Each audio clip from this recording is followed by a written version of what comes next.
ஒரு நாள் பொழுது நபிகள் நாயகம் ஸல்லல்லாஹு அலைஹி வஸல்லம் அவர்கள் மஸ்ஜிது நபவியில இருக்கிற போது ஜாஅ ரஜுலுன் இலன் நபி ஸல்லல்லாஹு அலைஹி வஸல்லம், ஒரு மனிதர் நபிகளாரிடத்திலே வந்தார்.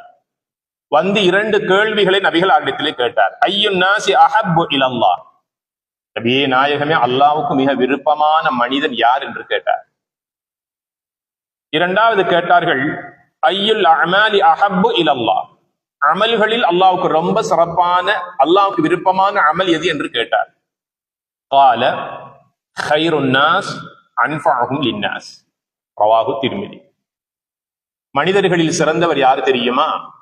மற்றவர்களுக்கு பயனளிக்க கூடியவராக வாழக்கூடிய மனிதன் மனிதர்களில் சிறந்தவர் என்று சொன்னார்கள் நபிகள் நாயகம் ஸல்லல்லாஹு அலைஹி வஸல்லம் அவர்கள். அமல்களில் சிறந்தது அஸ்ஸலாத்து அலா வக்திஹா, தொழுகைக்குரிய நேரத்திலே தொழுவது தொழுகைகளில் சிறந்தது என்று சொன்னார்கள்.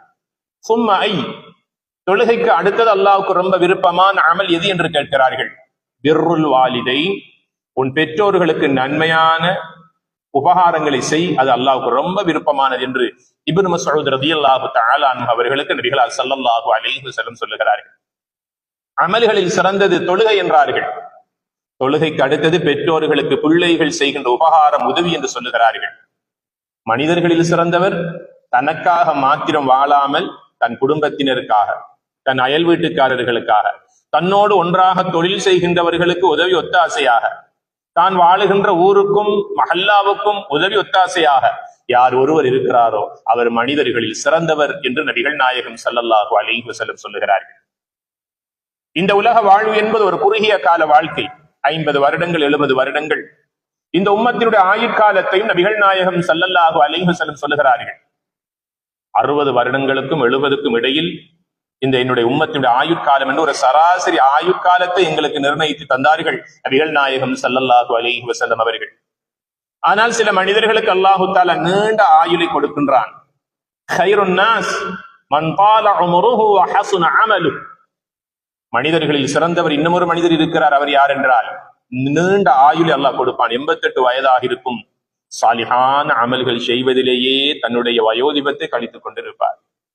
குர்ஆன் ஓதுவதிலேயே தன்னுடைய முதுமை பருவத்தை கழித்துக் கொண்டே இருப்பார். இவர் மனிதர்களில் சிறந்தவர் என்று சொன்னார்கள் நபிகள் நாயகம் ஸல்லல்லாஹு அலைஹி வஸல்லம் அவர்கள். ஷர்ருன் நாஸ், மனிதர்களில் ரொம்ப கெட்டவர்களும் இருக்கிறார்கள். யார் ஒருவருக்கு அல்லாஹு தஆலா 60 வயது வரைக்கும் வாழுகின்ற ஆயுளை கொடுத்தும் சாலிஹான அமல்கள் செய்யாமல் இன்னும் பாவங்களிலேயே மூழ்கி போயிருக்கிறார்களோ அந்த வயோதிபர்கள் மனிதர்களில் கெட்டவர்கள். இவர்களை ஒரு காலம் அல்லாஹ் மன்னிக்கவே மாட்டான் என்று சொன்னார்கள் நபிகள் நாயகம் ஸல்லல்லாஹு அலைஹி வஸல்லம் அவர்கள். எப்போதும் நாங்கள் மற்றவர்களுக்கு உதவி செய்யக்கூடிய விசாலமான மனதை உடையவர்களாக வாழ வேண்டும். அப்போதுதான் அல்லாஹ் எங்களுக்கு உதவி செய்வான். வல்லாஹு ஃபீ ஔனில் அப்தி மா கானல் அப்து ஃபீ ஔனி அஹீ, ஒரு முஸ்லிம் சகோதரனுக்கு யார் ஒருவர் உதவி செய்கிறாரோ அவர் உதவி செய்யும் காலமெல்லாம் அல்லாஹ் அந்த அடியானுக்கு உதவி செய்து கொண்டே இருப்பான் என்று சொன்னார்கள் நபிகள் நாயகம் ஸல்லல்லாஹு அலைஹி வஸல்லம் அவர்கள். அல்லாஹ்வுடைய உதவி நமக்கு எப்போது வரும்? நாம் மற்றவர்களுக்கு எம்மாலான உதவிகளை செய்கிற போது, கஷ்டத்தோடு வாழக்கூடிய ஒரு மனிதனுக்கு உதவி செய்கிற போது, நோயோடு நொம்பலங்களோடு வலிகளோடு வீடும் வாடுமாக சுற்றி கொண்டிருக்கிற மனிதனுக்கு சில உதவிகளை செய்கிற போது, எங்களிடத்தில் இருக்கிற அனாதை பிள்ளைகளுக்கு தேவையான உதவிகளை செய்கின்ற போது, இள வயதிலேயே கணவனை இழந்து விதவையாக வாழ்வதற்கு தவித்துக் கொண்டிருக்கிறாளே ஒரு விதவை பெண், அவளுக்கு தேவையான குடும்ப உதவிகளை, குடும்ப செலவுகளை பொறுப்பேற்றுக் கொள்கிற போது அல்லாஹ்வுடைய உதவி வரும். அல்லாஹ் எங்களுக்கு உதவி செய்வான். இதனைத்தான் சொன்னார்கள் நபிகள் நாயகம் ஸல்லல்லாஹு அலைஹி வஸல்லம் அவர்கள். வல்லாஹு ஃபீ ஔனில் அப்தி மா கானல் அப்து ஃபீ ஔனி அஹீ, யார் ஒருவர் மற்றவர்களுக்கு உதவி செய்கிறாரோ அவர் உதவி செய்து கொண்டிருக்கும் காலமெல்லாம் அல்லாஹ் அவ்வடியானுக்கு உதவி செய்து கொண்டே இருப்பான். அவனுடைய ரஹ்மத்துடைய பாபை அல்லாஹ் அவனுக்காக திறந்து கொடுப்பான். அல்லாஹ் கணக்கு பார்க்காமல் அள்ளி கொடுப்பான். நபிகள் நாயகம் ஸல்லல்லாஹு அலைஹி வஸல்லம் சொல்லுகிறார்கள், எந்த ஒரு மனிதர் தன்னுடைய வசதிக்கு வாய்ப்புக்கு ஏற்றாற் போல ஒரு விதவை பெண்ணுக்கு உதவி செய்கின்றார். 3-4 பிள்ளைகளோடு இருக்கின்றால் ஒரு விதவை பெண், போதிய வருமான வசதி வாய்ப்பு இல்லாமல் ஏங்கிக் கொண்டிருக்கிறாள், தவித்துக் கொண்டிருக்கிறாள். நாளாந்தம் காலையை அடைகிற போது இன்றைய நாள் எப்படி கழிய போகிறதோ என்ற சிந்தனை, கவலை அவருடைய உள்ளத்திலே இருக்கின்ற ஒரு விதவை பெண் வறுமையிலே வாழுகின்றாள். பிள்ளைகளை, படிக்கக்கூடிய பிள்ளைகளை, ஓதுகின்ற பிள்ளைகளை வைத்துக் கொண்டிருக்கிறாள். 3 நேரம் உணவை உட்கொள்வதற்கு கூட போதிய வசதி இல்லாமல் பல தேவைகளோடு ஒரு விதவை பெண் வாழ்ந்து கொண்டிருக்கிறார். யார் ஒருவர் அவர்களுடைய தேவைக்கு உதவி செய்கின்றாரோ அவருக்கு 2 விதமான நன்மைகள்.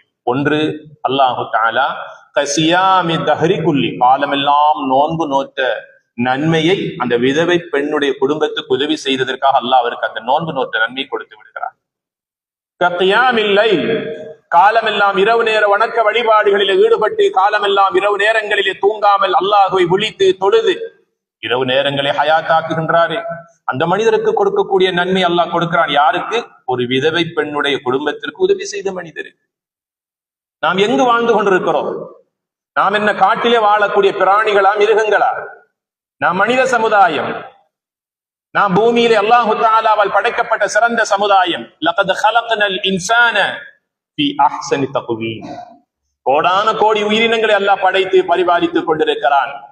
அத்தனை படைப்பினங்களிலும் அல்லாஹு தஆலா வலகத் கர்ரம்னா பனி ஆதம், மனிதனைத்தான் நான் சிறப்பான சங்கையான படைப்பாக படைத்து இந்த பூமியில இந்த உலகத்தில நான் கண்ணியப்படுத்தி இருக்கிறேன் என்று அல்லாஹ் சொல்லுகிறானே, அப்படியான உயர்ந்த ஒரு மனித சமுதாயமாக இந்த உலகத்திலே நாங்கள் படைக்கப்பட்டிருக்கிறோம்.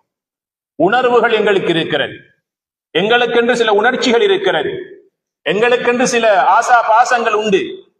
இரக்கம் இருக்கிறது, கருணை இருக்கிறது, கவலை இருக்கிறது, துக்கம் இருக்கிறது, எமக்கு சஞ்சலம் இருக்கிறது, கவலைகள் இருக்கிறது. எனக்கும் என்னுடைய மனைவிக்கும் என்னுடைய குடும்பத்திற்கும் தேவையான உதவிகள் எப்படியெல்லாம் நான் நாளாந்தம் அதற்காக உழைக்கிறேன், சம்பாதிக்கிறேன், மனைவி பிள்ளைகளுக்கு உண்ண கொடுக்கிறேன், தேவையானவற்றை அறிந்தும் அறியாமல் செய்து கொடுக்கிறேன். இதே போல ஒரு விதவை பெண்ணுக்கும் அந்த குடும்பத்திற்கும் தேவைகள் இருக்குமே. எத்தனை பேர் யோசித்தோம்? அவர்களுடைய கதவை தட்டி அவர்களுக்கு உதவி செய்தோம். உதவி செய்து பாருங்கள் கண்ணியத்திற்குரியவர்களே. நாளாந்த மாத கணக்கிலே தீராத நோய்களுக்கு அல்லாஹு தஆலா உடல் ஆரோக்கியத்தை தருவான். இந்த நோய்கள் எப்படி சுகமாகியது என்றே தெரியாத அளவுக்கு அல்லாஹ்வுடைய உதவி வரும்.